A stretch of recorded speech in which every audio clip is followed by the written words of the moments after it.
정치권 상황에 하이킥을 날리는 속 시원한 정치 토크쇼 거침없이 하이킥 시작합니다. 장성철 공론센터 소장 그리고 장윤선 정치전문기자 두 분 함께합니다. 어서 오세요. 네, 안녕하세요. 안녕하세요. 안녕하세요. 네, 거침없이 하이킥 역시 유튜브로 생중계되고 있습니다. 유튜브 댓글 여러분이 남겨주시는 소중한 글들도 저희가 실시간으로 다 확인을 하고 있으니까요.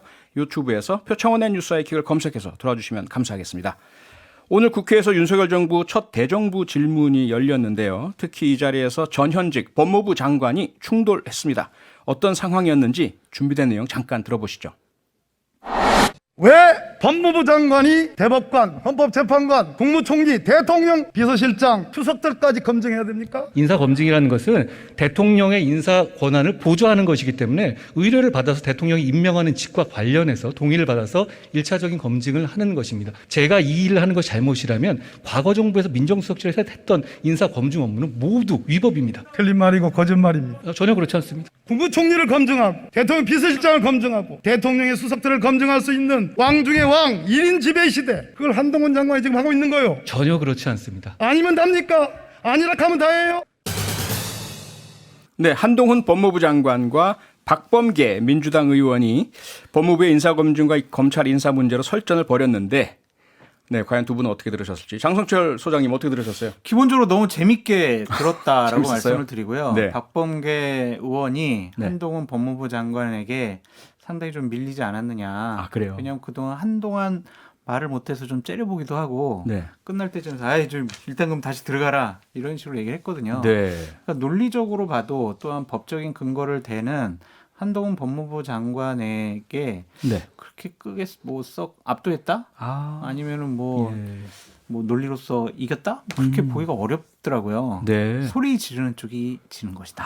근데 박범계 법무부 장관 소리만 질렀습니다.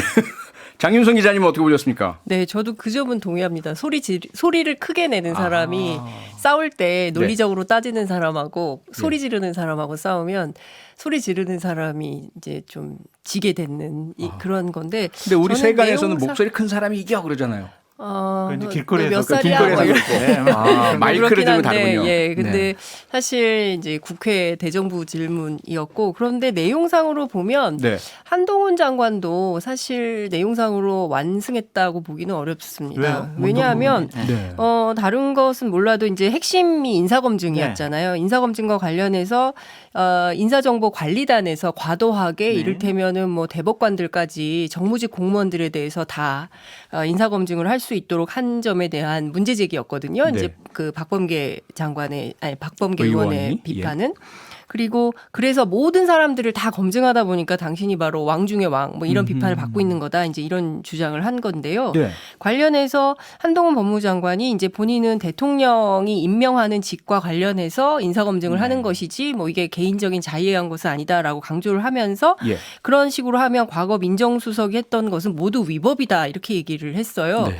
그런데 그 민정수석실은 과거에 문재인 정부에만 있었던 것이 아니라 역대 청와대에 다 있었던 네. 거고 민정수석실이 대통령으로부터 대통령 비서실 네.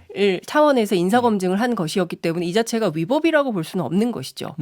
이게 네. 위법인가요? 아니요. 장소장. 그러니까 한동훈 장관이 법제처로부터 위임을 받았으니까 예. 네. 위법이 아니죠. 그렇죠. 그러니까 지금 근데 법무부 위법이라고 산하에 있는- 그랬어요. 한동훈 장관이. 아니 지금 법무부 산하에 있는 인사 검증단이 검증단이 위법이면? 위법이라면 네. 과거에 있던 민정수석실의 인사검증도 위법 아니냐. 그래서 이건 위법이 다 아니다라고 얘기한 거죠. 그러니까 거꾸로 민정수석실에서 한 것이 위법이 아니니까 지금 법무부 인사검증단도 위법이 그렇게 아니다. 이 얘기하는 말이잖아요. 그런데 그런 네. 주장을 하려면 사실 법무부 안에 있는 조직이어서는 곤란한 거잖아요. 근데 법제처로부터 유권 네. 해석을 받아가지고 했기 때문에 네. 그것을 그냥 우리가 위법이다라고 하기에는 무리가 좀 있어 보이고요. 법제처의 대법관은 유권 해석은 민주당이 여당일 때 국민의힘에서도 역시 정통성의 문제를 제기하긴 했었어요. 그러니까 그런 그쵸? 것에 대한 네. 이중잣대라든지 예. 내로남불이라든지 뭐 네. 여야가 서로 입장 바뀐 것에 대한 공격은 뭐 문제가 있지만 어쨌든 유권 해석을 해주는 법제처로부터 이거는 맞아요. 위임 사무 맞습니다라고 네. 받았기 때문에 예. 법적으로는 문제가 없는 것 같아요. 법적으로. 하는 근데 일이 적절하냐? 그렇죠. 이것은 찾아봐야 정치적으로 되는데. 상당히 큰 논란이 있었던 게 사실이고 지금까지도 네. 논란이 있는 것이잖아요. 그렇기 때문에 관련해서 일종의 이제 말싸움 형식으로 한동훈 네. 장관하고 박범계 의원이 말다툼을 막 하면서 언성이 높아지고 뭐 말이 안 통하니까 더 화를 내고 목소리가 높아지고 이런 차원은 있지만 네. 박범계 의원이 야당 의원으로서 그리고 전직 법무부 장관으로서 충분히 제기할 만한 이슈를 제기한 것이다. 네. 저는 그렇게 생각을 합니다. 그리고 알겠습니다. 바로잡을 건 뭐 대법관은 네. 인사검증단에서 하지 않는다라고 한동훈 법무부 장관이 밝혔습니다. 네. 뭐 정리를 하자면 일단 법무부에는 정부조직법상 인사검증 업무가 없다. 그런데 그러니까 위임을 받았다. 위임을 받았기 때문에 괜찮다라는 것이 한동훈 장관의 주장이고 또 법제처도 유사한 그렇죠. 같은 뭐 유권 해석을 했고요. 그런데 이제 지금 장윤선 기자님이나 또는 박범계 의원이나 민주당 측에서는 그건 법제처의 잘못된 해석이다. 그리고 아니, 무리하다. 법제처가 잘못된 해석을 했다라고 네. 그리고 그걸 왜 얘기를 그 할 근거가 수는 없죠. 뭐냐면 법무부는 네. 여러 부처 중에 하나일 뿐인데 네. 자기보다 위에 있는 국무총리까지 검증하고 아니, 이런 것이 그러니까 부당하다는 이야기를 하는 적절하냐, 거예요. 그렇죠? 적절하지 않느냐 그 문제지 네. 법적으로 문제 있다라고 보는 것은 그러니까 아니에요. 그런 두 가지가 맞붙어 법무부 있다. 장관의 인사 사무가 알겠습니다. 포함되어 있지 않잖아요. 그러니까 그래서 그 위임을 논란이 받았다는 계속 얘기가 되고 있는 것이기 때문에 사실 양측 이거는 의견을 제가 정리해드린 거예요. 그렇죠? 국회 차원에서도 예. 논의가 좀 필요한 알겠습니다. 부분이 아닌가 싶습니다. 알겠습니다. 아마 국회에서 추가적으로 정리를 하겠죠. 네. 다음 이슈로 넘어가 보겠습니다. 지금 경찰국 행안부에 설치 신설하려고 하는 경찰국 문제로 경찰에서 집단 반발 움직임이 나타나고 있습니다. 이 사안은 과연 어떻게 보고 계실까요? 이번엔 장윤성 기자부터. 근데 저는 오늘 좀 쭉 여러분하고 통화를 하면서 취재를 했는데요. 예. 이상민 장관의 발언이 너무 과한 거 아니냐. 그러니까 어떤 지금 부분이요? 특히 이제 다른 것은 12.12 쿠데타를 쿠데타. 얘기하는 것은 예. 물론 이제 제복을 입었다는 점에서 군인과 경찰이 닮았다. 그리고 무기를 들고 있기 때문에 닮았다라고 하지만 지금 경찰들이 반발하고 있는 핵심은 네. 민주적 통제에 대한 불만인 것이거든요. 그리고 경찰국을 신설하려면 왜 경찰국 신설이 필요한가에 대해서 하위 말단의 그 경찰관들에게도 충분한 설명이 필요하다. 이러이러한 이 행정적 통제 때문에 우리가 경찰국을 신설해서 여러분들을 도울 것입니다. 네. 라는 취지의 설명이 필요한데 그런 충분한 설명 없이 이것은 정부의 방침이니 무조건 따르라고 네. 하니까 계속 반발을 하고 있는 거잖아요. 근데 이게 예. 어제 오늘 반발한 게 아니라 계속된 흐름이었고 그렇죠. 그리고 마침내 전국의 경찰서장들이 전체 인원 가운데 무려 30%나 해당하는 분들이 모여서 일요일 날 회의를 한 거예요. 네. 그런데 그 회의한 것 자체만 가지고도 그냥 갑자기 징계를 해버렸잖아요. 그러니까 그 부분에 대해서 오히려 더 화를 키우는 이런 상황이 돼버린 것이죠. 그러니까 네. 불난데 부채질하는 것처럼 굳이 논란을 키우지 않아도 될 이슈를 오히려 더 키우는 거 아니냐. 네. 근데 한 가지 더 황당한 것은 지금 경찰 막 그 행안부 장관이 쿠데타며 12.12며 막 이런 그 얘기를 해서 이번 주 굉장히 이 국면이 세게 불탈 것 같은데 대통령이 네. 다음 주에 휴가 간다고 발표를 했어요. 네. 네, 그리고 예. 내수진작 차원에서 전 공무원들한테 그 휴가를 휴가가 권하는 예. 상황이 됐거든요. 그렇죠. 그러니까 전국은 굉장히 심각하게 달아오르고 있는데 네. 대통령이 휴가라는 찬물을 확 끼얹으면서 네. 이 국면을 어떻게 이해해야 되는 거지? 약간 아하. 블랙 코미디 같은 이런 상황 아니야? 이런 생각도 좀 들고요. 네. 여러 가지로 좀 이해하기 어려운 문제들이 좀 여러 가지 복잡하게 얽혀져 있는 거 아닌가 싶습니다. 네, 몇 가지 사안 짚어주셨는데 우선 장성철 소장님 이상민 행안부 장관의 12.12 쿠데타에 대한 비유 적절했다고 보세요? 적절하지가 않죠. 예, 이건 왜 잘못된 아니죠? 비유다라고 과한 얘기다라고 말씀드릴 수밖에 없고요. 네. 그러한 언행은 좀 잘못됐다라고 말씀을 드려요. 예. 제가 가장 크게 잘못됐다고 생각하는 건 뭐냐면 이 경찰국 신설을 6월 27일 날 경찰 제도 개선 위원회인가 거기서 처음 제안을 했거든요. 예. 그리고 나서 한 달 만에 이것을 두겠다라고 결정을 해서 통보하듯이 했잖아요. 네. 이렇게 어떤 제도 개선을 할 때는 이해관계 대상자들을 설득하는 게 더 중요하다고 저는 생각이 듭니다. 그렇죠. 그러니까 경찰들도 설득하고 이해시키고 전문가들도 불러서 공청회도 하고 국민들에게도 필요성에 대해서 충분히 논의를 하고 이해를 시켜야 되는데 이것을 막 몰아붙이기 식으로 한다면 지난 우리 문재인 정권 하에서 벌어졌던 검수완박 법안 왜 당신들은 당론으로 정하고 보름 만에 그렇게 처리하느냐 그런 비판과 똑같은 비판을 받을 수밖에 없다라는 생각이 듭니다. 네. 저는 경찰국은 신설해야 된다는 생각이 들어요. 네. 왜냐하면 경찰은 수사권을 정말 막강하게 가져가게 됐습니다. 그리고 검찰의 통제도 어느 정도 이제 완전히는 아니고 99% 이상 벗어나게 됐다라고 볼 수밖에 없고 또한 여러 가지로 독자적인 수사권이 많이 확대됐는데 최소한의 통제를 안 받겠다? 민주당이 항상 얘기하잖아요. 민주적 통제를 받아야 된다. 선출된 권력의 민주적 통제를 받아야 한다고 하는데 왜 경찰은 그런 거 받으면 안 됩니까? 경찰 독립국가? 이거는 말이 안 되죠. 행정기관이잖아요. 행정부처 아닙니까? 그럼 당연히 정부 조직법상 경찰은 행안부 소속이에요. 그럼 당연히 행안부에 관리 감독 받아야죠. 그러니까 경찰국 신설을 통해서 인사권에 대해서 조치하겠다라는 이 정부의 방침은 저는 옳다고 생각을 합니다. 근데 경찰의 반발은 이렇잖아요. 행안부 장관이 인사권을 갖게 되면은 수사에 영향을 끼쳐가지고 경찰의 수사 독립성에 상당한 침해를 받을 것이다? 아직 벌어진 일은 아니잖아요. 그리고 네. 과거에는 청와대 민정수석 산하의 치안비서관이 경찰의 인사를 다 했습니다. 그러면 경찰의 논리대로 한다면 과거의 경찰은 청와대에 그러면 수사의 간섭을 받았나요? 통제를 받았나요? 아니면 거기서 관섭을 받았나요? 알겠습니다. 그러니까 이건 아니라고 좀 보여요. 제가 좀 예. 한 가지만 좀 덧붙이고 싶은 내용이 네. 있는데요. 1991년도에 당시에 그 행안부 장관에게 있었던 치안 사무권을 폐지했잖아요. 네. 그러니까 그때 폐지했던 이유는 뭐 박종철 고문 사건 등등 민주화의 조치로 이루어진 것이기도 하지만 예. 이 치안 사무권을 복원하려면 사실 국회에서 논의가 좀 필요한 거예요. 왜냐하면 입법 법 개정 사안이다. 법 개정 사안이기 때문에 네. 예. 그런데 사실 법 개정 사안인데 이 문제를 건너뛰고 행안부 장관의 직할처럼 이렇게 시행령으로. 이제 시행령으로 예. 내일 그것도 국무회의 열어서 통과시키고 8월 2일부터 시행한다고 하니까 네.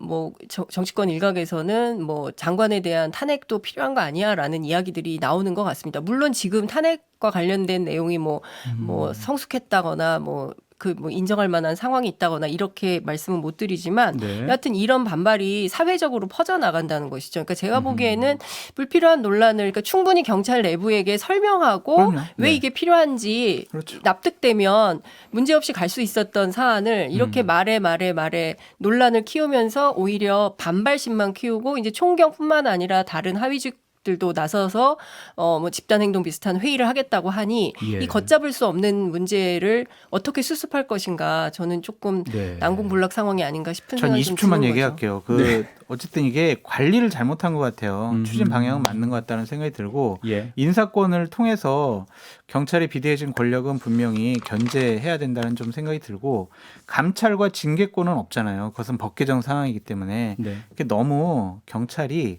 우리의 수사권에 관여하려고 하는 거야라는 식으로 접근하지 않고 너무 또 자신들의 주장만 강요하지 않고 대화 이런 것으로 좀 해결했으면 좋겠어요. 알겠습니다. 뭐 두 분이 두 가지는 동의를 하시네요. 이상민 장관의 1212 쿠데타 비유 발언은 부적절했다. 네. 두 번째 이 사안을 좀 설득과 소통을 통해서 잘 해결할 수 있었음에도 그럼요. 불구하고 관리가 잘못됐다. 하지만 경찰국 신설이 맞느냐 또는 이것이 옳으냐 대안이 있느냐 경찰위원회가 답이냐 이런 부분은 좀 논외로 저희들이 좀 남겨두겠습니다. 그 경찰의 반발도 어느 정도 적절하지 않다. 예, 알겠습니다. 자, 이번엔 정당 지지율 이야기 좀 해보겠습니다. 리얼미터가 미디어 트리뷴 의뢰로 지난 18일에서 22일 사이에 실시한 조사를 보면 더불어민주당 지지율이 44.6%, 국민의힘 지지율이 39.7%를 기록했습니다. 그리고 한국사회여론연구소 KSOI가 TBS 의뢰로 지난 22일에서 23일 사이에 실시한 조사에서는 민주당이 41.9, 국민의힘이 32.1%가 나왔습니다. 두 조사 모두 민주당이 우위에 올라선 지지율 역전 현상이 나타난 건데요.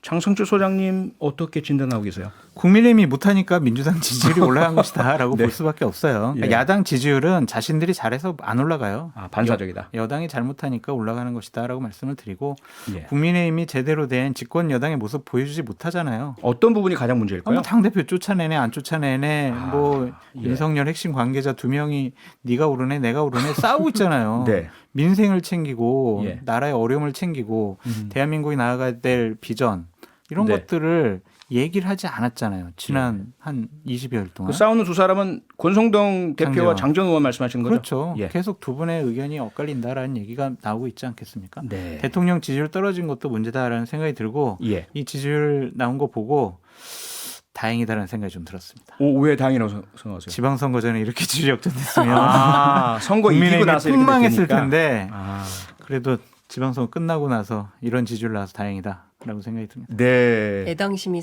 상당히 아니, 크시네요. 저 당원은 아닙니다. 보수 우파 쪽이지 예, 당원은 보수 아닙니다. 예, 진영의 그런 애착심이 크시고 장윤선 기자님. 그러니까 이 흐름이 사실 이번 주부터 시작된 것은 아니고요. 예. 7월 11일 조사 때부터 시작이 좀 됐습니다. 아. 그때 민주당이 41.8, 국민의힘이 40.9. 이제 뭐 표차는 많이, 그러니까 프로테이지가 큰 그건 차이는 어디 조사였죠? 아닌데 그것도 KSY 조사인 한국 걸로 알고 있는데 사회 제가 여론연구소. 확인을 좀 해보겠습니다. 네. 이 조사도 그렇고 이번 조사도 마찬가지고 이렇게 보면 무당층이 늘어나고 있어요. 그러니까 이 지난 조사에서 11일 조사에서 무당층이 12%였고 예. 지난 조사에서 무당층이 17.4%까지 어이구. 올라갑니다. 여야 다 싫다는 분들이잖아요. 싫다는 거죠. 그러니까 예. 제가 보기에 지금 국민들은 사실 민주당 그러니까 그 문재인 정부에 실망한 중도가 네. 보수의 힘을 실은 거죠. 그래서 지난 대선에서 윤석열 후보를 지지했고 아하. 지지해서 당선을 시켰는데 그게 0.73%라는 아주 근소한 차이로 네. 이제 따돌리고 이긴 건데요. 예. 근데 그 표 차이만큼 혹은 플러스 알파 해서 지지 철회를 하는 세력들이 늘어나고 있다. 네. 그런데 이 지지 철회를 하면 보수에서 나온 것이 진보로 가야 되는데 민주당으로 가지 않고 무당측으로 남아있는 이런 상황이 된다. 근데 그 이유는 너무나 잘 아시는 것처럼 국민의힘도 마음에 안 들고 네. 정부도 잘 못하지만 민주당 또한 잘하고 있다라고 평가하기 굉장히 어려운 국민들의 정말 곤란하고 속상한 마음이 이 여론조사에 고스란히 담겨 있는 것이 아닌가라는 생각이 좀 듭니다. 양당 다 못하게 경쟁하는 거예요. 누가 더 못하나? 네. 누가 더 못하나? 그러니까 참 이게 안타까운 상황인 것이죠. 그리고 예. 지지율이 계속 엎치락덮치락 하는데 제일 심각한 문제는 무당층이 제일 많은 계층이 어디냐면요. 20대예요. 20대가 26%고요. 30대가 22.7. 그러니까 사실상 2030이 많이 돌아서고 있다. 이 40대까지도 마찬가지입니다. 22.6이니까요. 네. 그러니까 상당히 많이 돌아서고 있다는 것이고요. 지역별로 분석을 해보면 대전 충남이 25.4로 제일 높아요. 그리고 광주 전라가 20.3. 무당층 그리고 말씀이시죠? 부울경. 네, 무당층이요. 예. 그리고 부울경이 20.9. 이번에 조사된 그 KSY의 무당층을 제가 다시 데이터를 받아서 네. 분석을 해보니까 지금 이런 상황이 되는 건데요. 이렇게 보면 중원이라고 할 수 있는 대전 충남 이 지역에서 그 무당층이 제일 높은 거. 그다음에 2030 세대에서 무당층이 제일 높은 거. 네. 2030, 40 그러니까 소위 대한민국의 중추가 되는 세력들이 전부 등을 돌리고 있는데 그 사람들이 어디 가지 못하고 네. 무당층으로 지금 다 지지 유보를 하고 있는 상황이다. 그렇기 때문에 국민의힘이 됐든 민주당이 됐든 양당이 정말 민생 중심으로 파이팅을 세게 한다면 네. 이 무당층은 언제든지 옮겨갈 수 있는 이게 시계추 같은 역할을 할 것이다. 이런 분석을 좀 해볼 수 있을 것 같습니다. 예, 좀 무섭게 느껴지기도 합니다. 민심 무서워요. 국민들의 정말 네. 그 무서움. 무서워요. 조금 전에 장윤성 기자께서 언급하신 여론조사는요. 리얼미터가 미디어 트리뷴 의뢰로 지난 4일에서 8일 사이 실시한 조사입니다. 근데 장성철 소장님, 네. 앞서 살짝 이제 국민의힘의 그 여론조사에서 지지율 하락 이유 말씀 주셨는데 대통령 지지율도 하락하고 있고요. 네. 그러면 이 상황은 대통령 혹은 대통령실에서의 어떤 실수나 잘못의 영향이 더 큽니까? 아니면 국민의힘 당내 문제가 더 큽니까? 아유, 대통령실이 훨씬 더 크죠. 그래요. 그럼요. 대통령에 대한 지지율이 빠지기 시작을 하면서 국민의힘 지지율도 빠졌어요. 아하. 그러니까 그런 것을 보면 대통령실이 과연 국정을 운영해 나갈 만한 능력이 있는 것이냐, 어허. 저분들은 과연 뭘 생각하는 것이냐, 민생을 안 챙기고 뭐 하는 것이냐, 네. 그러한 논란만 불러일으키는 것 같습니다. 가장 그 두드러지는 부분 좀 짚어주세요. 어떤 부분이 그래요? 인사 문제에 대한 해명이죠. 대통령실에서는. 아니 국민들과 언론에서는 야당에서는 이거 좀 잘못된 것 같은데 그랬더니 뭐가 잘못됐습니까? 법적으로 문제 없습니다. 채용 절차 다 지켰잖아요. 그 구금 말씀하시는 건가요? 뭐 그런 것들이죠. 예, 대통령실. 그러니까 항상 해명들이 그래요. 법적으로 문제 없는데 뭐가 문제요라고 하는 거잖아요. 네. 근데 윤석열 정권은 공정정의 상식, 맞아요. 법을 넘어선 정말 국민의 일반적인 가치를 지키겠다고 해서 정권 교체를 한 거 아니겠습니까? 네. 근데 법의 잣대만 들이대니 국민들은 뻔뻔하다. 그렇게 생각을 하는 것으로 보여지고요. 네. 또 하나는 민생이 상당히 어려운데 어렵죠. 과연 민생을 챙기고 있나? 도대체 뭐 하는 사람들이지? 전 정권 수사만 하나? 전 정권에 문제 있었던 얘기만 하고 있나? 예. 과거지향적 아닌가? 미래에 대한 비전은 뭐지? 그거에 대한 회의감도 있는 것 같아요. 네.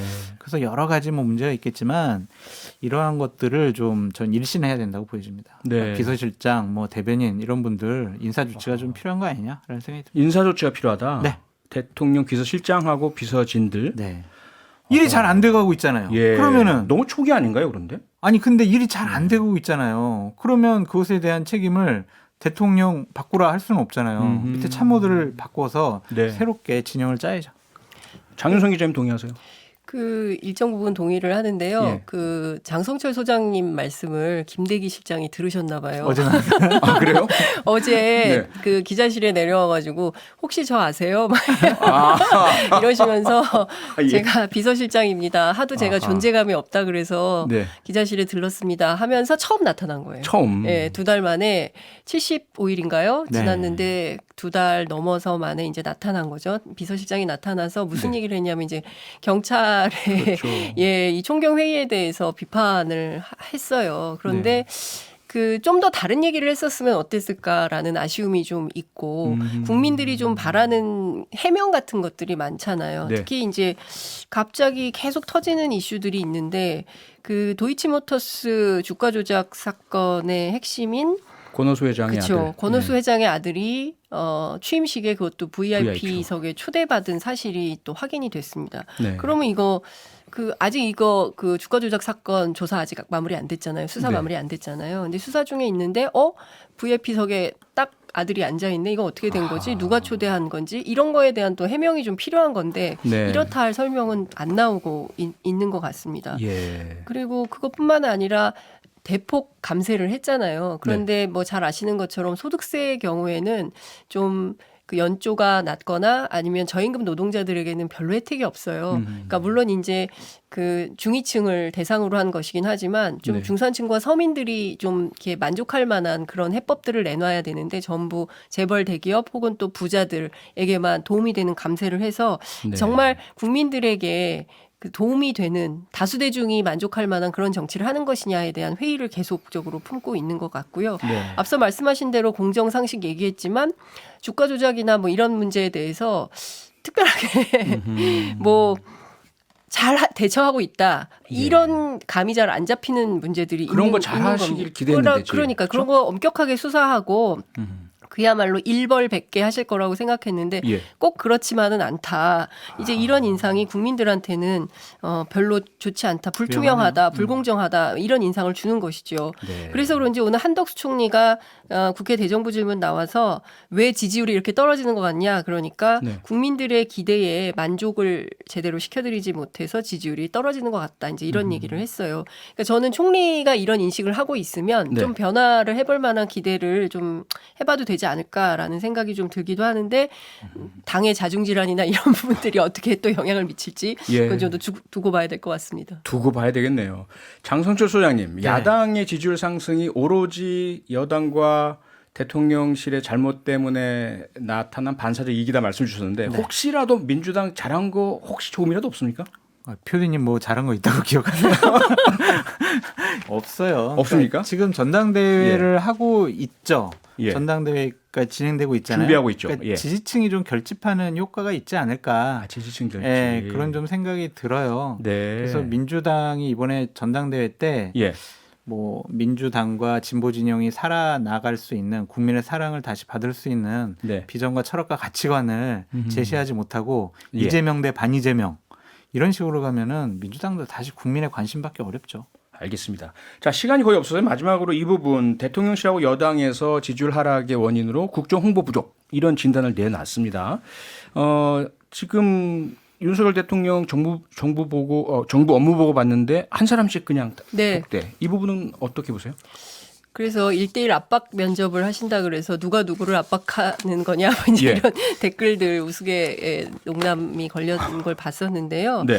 저는 뭐 압박 면접을 통해서 내용을 충분히 숙지하고 뭐 그런다면 문제는 없겠지만 일종의 이제 그 면접의 그 이후에 정부에서 내놓는 정책이 특별히 국민들이 공감할 만한 이슈가 있었나에 대해서 좀 오히려 반문하고 싶은 생각이 좀 들고요. 알겠습니다. 그 방식이 중요한 게 아니라 네. 내용이 중요한 내용이 거 아닌가 중요하다. 싶습니다. 네, 장성철 소장님 30초. 저는 과연 대통령께서 장관들보다 현안에 대해서 더 잘 아실까? 아하. 더 현명한 판단을 하실 수가 있을까? 그런 좀 의구심이 들어서 네. 독대 형식의 저런 업무 보고는 좋지 않은 것 같아요. 그래도 청와대 관계자들 예. 그리고 정부 부처에 있는 관계자들이 한 20-30명 모여가지고 그 현안에 대해서 다 논의하고 방법을 찾아 나갔으면 좋겠는데 네. 이게 이벤트 정치거든요, 결국에는. 근데 이벤트. 안 좋은 것 같아요. 알겠습니다. 네. 오늘 거침없이 하이킹은 여기까지 하겠습니다. 지금까지 장성철 소장, 장윤성 기자 두 분과 함께했습니다. 두 분 수고 많으셨습니다. 감사합니다. 평일 저녁 6시 5분에 여러분을 찾아갑니다. MBC 라디오 표창원의 뉴스 하이킥.